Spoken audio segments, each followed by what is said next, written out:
अस्सलाम वालेकुम my YouTube family. आज हम बना रहे हैं सरसों के साग। सरसों का साग बनाने के लिए हमें चाहिए 4 किलो साग, बाथू 1 किलो, पालक 1 किलो। साग को हमने इसकी गंदले छील के इसको बहुत अच्छी तरह काट लिया है और इसको हमने पानी से धो लिया 2 से 3 पानी। इसी के बाद हमने एक खुले बर्तन में साग डालना है।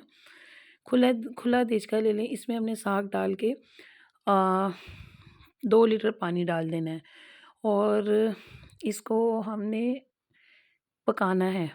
कम से कम 1-2 उबाल आने तक हमने इसको पकाना है।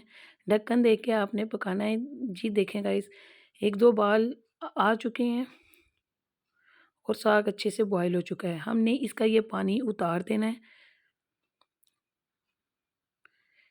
जी गाइस, पानी उतारने के बाद हमने साग वापस उसी देचके में डाल दिया है। इसी के साथ पालक और बाथू भी डाल दिए।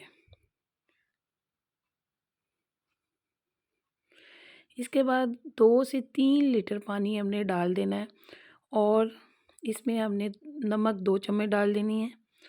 इसके बाद कुटी लाल मिर्च 2 खाने के चम्मच डाल देनी है और लहसुन 3 से 4 जवे लहसुन के छील के इसमें डाल देनी है। ये एक साग का बादीपन भी ख़त्म करेगा और अच्छा जायका लेकर आएगा। इन सब अज्जा को मिक्स करने के बाद हमने इसके ऊपर ढक्कन दे देना है और इसे पकने के लिए छोड़ देना है। जी गाइस, 2 से 3 घंटों के बाद पकने के बाद आप साग को देख सकते हैं कि साग इस कंडीशन में आ चुका है। मैंने चूँकि साग को अ, रात के टाइम रखा था और पूरी रात दम वाली फ्लेम पे ये पकता रहा। 3 से 4 घंटे के बाद आप देख सकते हैं गाइस कि साग कुछ इस कंडीशन में आ चुका है कि पानी भी कम हो चुका है और साग पक पक भी रहा है। इसके बाद मैंने आधा पाव हरी मिर्चें ली हैं। ये मैंने शुरू में ऐड इसलिए नहीं की क्योंकि अगर शुरू में ऐड कर देती तो ये मिर्चें पक पक के एक कड़वापन सा दे जाती। तो मैंने इसे 3 से 4 घंटे पकने के बाद डाली हैं। इससे एक तो ये कड़वापन भी नहीं लेके आएगी और अच्छा टेस्ट आएगा। पूरी रात हल्की गैस पर ये पकने के बाद साग आप देख सकते हैं गाइस बिल्कुल मलाई की तरह मुलायम हो चुका है और पक चुका है। इसके बाद आपने 1 कप गंदम का आटा लेना है। थोड़ा-थोड़ा करके इसमें साग में हमने डालना है और घोटने की मदद से हमने इसको मिक्स कर लेना है और इसको साथ-साथ घोटा लगाना शुरू कर देना है।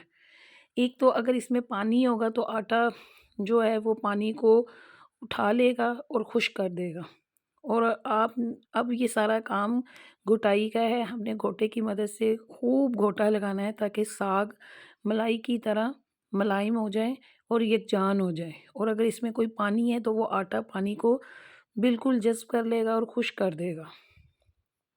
जी गाइस, तकरीबन पानी काफ़ी हद तक इसका खुश्क हो चुका है आटे के बाद और मैंने इसको घोटा लगाना शुरू कर दिया है। 15 से 20 मिनट मैंने इसको घोटा लगाया है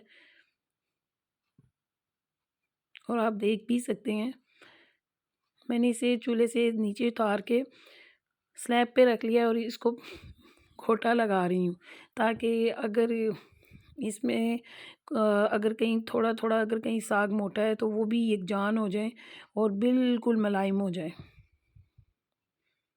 आप देख सकते हैं कि साग बहुत अच्छी तरीके से यकजान होता जा रहा है और मुलायम होता जा रहा है। जी गाइस, हमारा साग बिल्कुल गोटा लग के तैयार हो चुका है। इसके बाद हमें जितना साग चाहिए हमने एक पैन में देसी घी डाल लेना है और फूको वाली प्याज स्प्रिंग ऑनियन छोटी सी प्याज लेके हमने उसको उसका तड़का लगाएंगे। हल्का सुनहरी कर लेना है इसको प्याज को और देसी घी में मैं इसको तड़का लगा रही हूँ।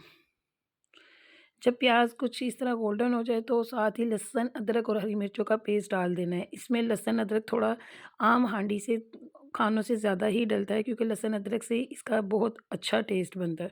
इसके बाद कुटी हुई लाल मिर्च आपने हस्बे ज़रूरत ऐड कर लेनी है, सुर्ख मिर्च पाउडर हस्बे ज़रूरत ऐड कर लेनी है और नमक भी हस्बे ज़रूरत और हल्दी इसमें चौथाई चम्मच आपने ऐड कर लेनी है और थोड़ा सा पानी डाल के आपने इसकी अच्छे से बुनाई कर लेनी है।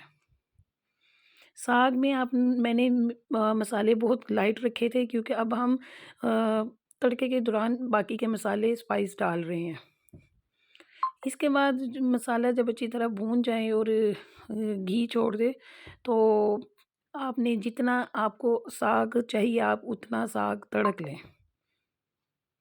मुझे जितना गाइस साग चाहिए था मैंने उतना एक पैन में डाल के देसी घी का तड़का लगा रही हूँ, और आप देख भी सकते हैं मैंने मुनासिब सा एक साग को तड़का लगा लिया है। हमारे घरों में जितना खाना होता है हम उतना तड़क लेते हैं, बाकी हम फ्रीज़ कर लेते हैं। साग जितना पुराना होगा फ्रीज़ हुआ हुआ, और आप जब चाहें उसे तड़का लगा के आप इसका टेस्ट दोबारा कर सकते हैं। साग जितना ज़्यादा टाइम पड़ा रहेगा ये उतना ही मज़ेदार टेस्ट लेके आएगा। जी गाइस, इसके बाद मैंने ब्लू बैंड मेरे पास घर में मौजूद था, मैंने ब्लू बैंड ऊपर से थोड़ा ऐड कर लिया।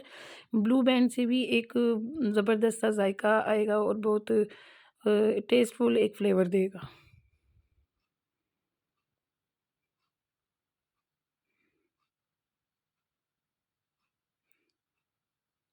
जी गाइस, आप देख सकते हैं साग तकरीबन मैंने तड़क लिया है और तड़का लग चुका है, और साग इस कंडीशन में आ चुका है।